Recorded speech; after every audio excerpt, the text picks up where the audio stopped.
It's time for some onion sets. Quite literally, the only crop that I can think of where half the work is already done for us. In gardening, there's often many ways to accomplish the same task. We can see this even with the planting itself.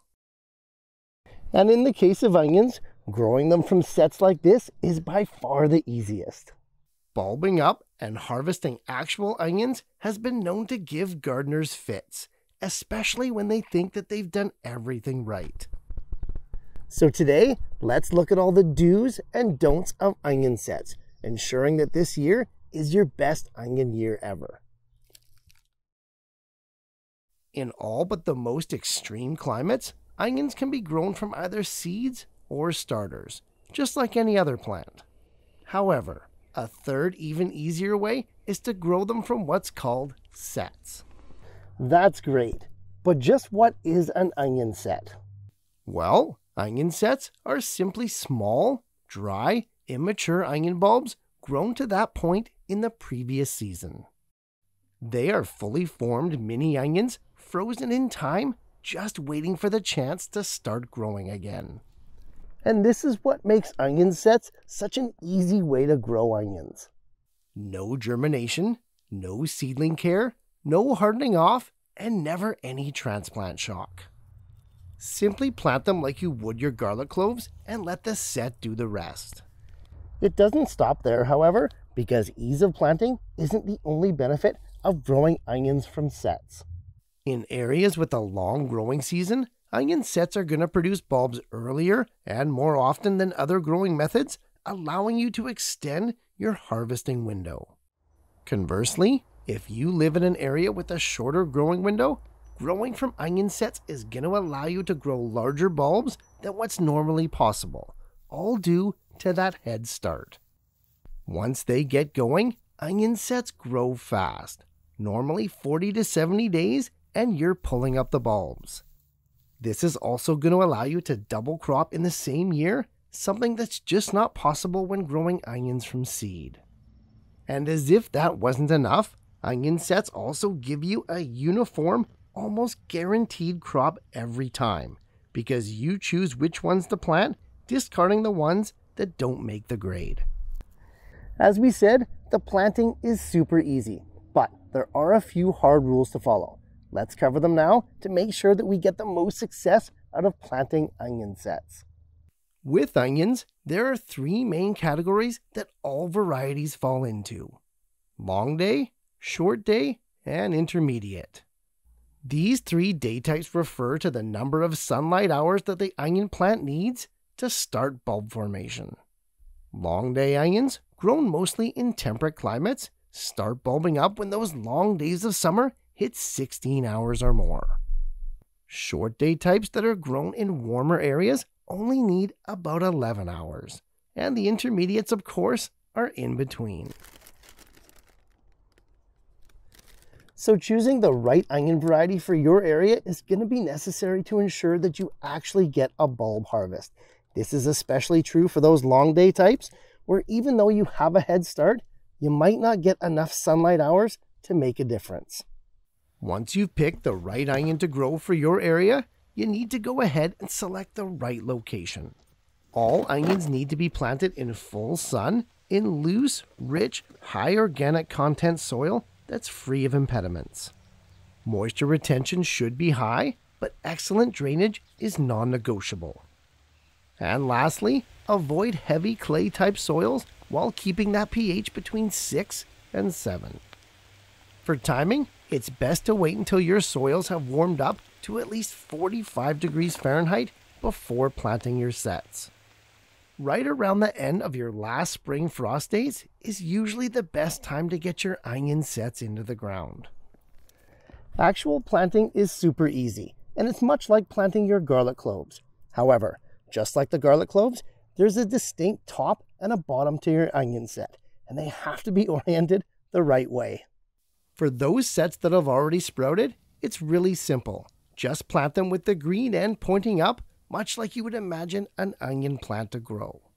For those that have yet to sprout, however, the top usually ends in a point, with the bottom being much blunter. Also, if you look closely, those bottoms should have remnants of where the roots were cut off. Really though, once you do a few, you kind of get an eye for it, and it's really easy to spot the difference. Onions tend to grow quite shallow. As such, plant your onion sets right at the surface, no more than an inch of soil over the tops. For spacing, 4 to 6 inches, preferably 6 inches, is the norm.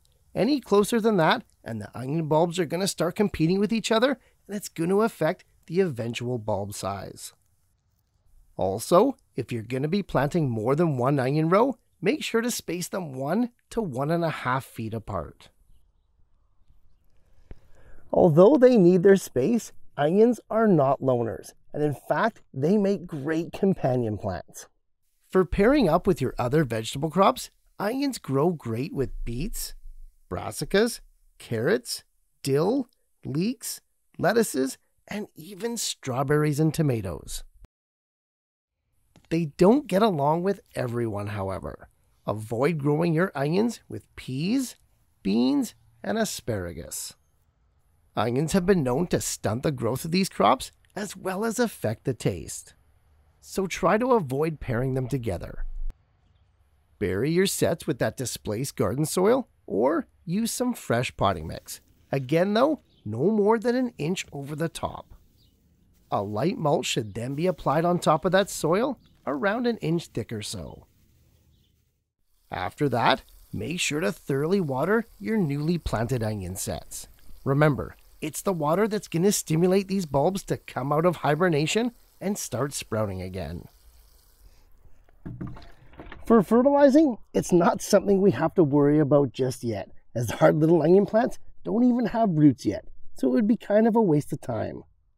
Onions can be light to medium feeders, especially in poorer soils, so about 3 to 4 weeks after planting, apply a liquid, balanced, organic blend. Shoot for equal numbers of that NPK ratio.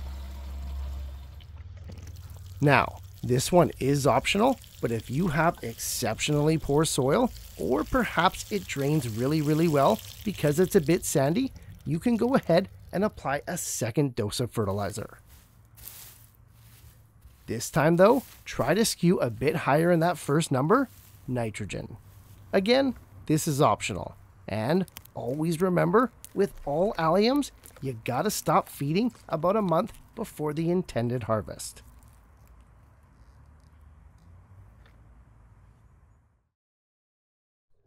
For the harvest, your onions are going to be ready to pull up when that foliage begins to turn yellow and the plant looks like it's dying.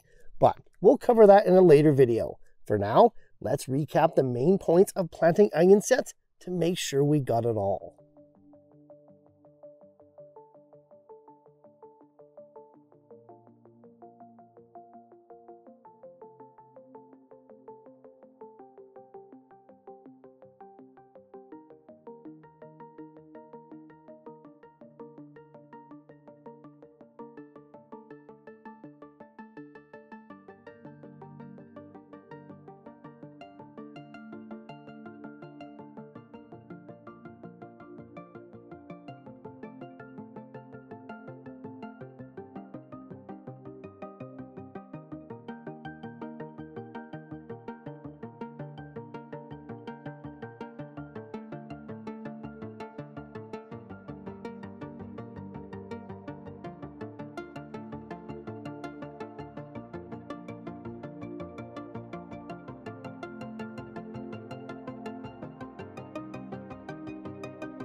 Onion sets are one of those great garden hacks to a near instant harvest.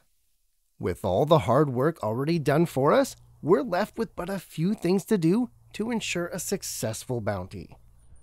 Hopefully we covered it all for you here today, and you're in for your best onion year yet. Hey, as always, happy growing, guys, and I'll see you in the next one. Hey, thanks so much for watching, guys. Truly, this channel wouldn't exist without passionate gardeners like you.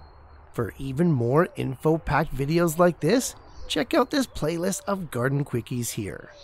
And for those of you that are interested, my online course, Vegetable Gardening Basics, is live and ready for enrollment. As always, happy growing, and I'll see you in the next one.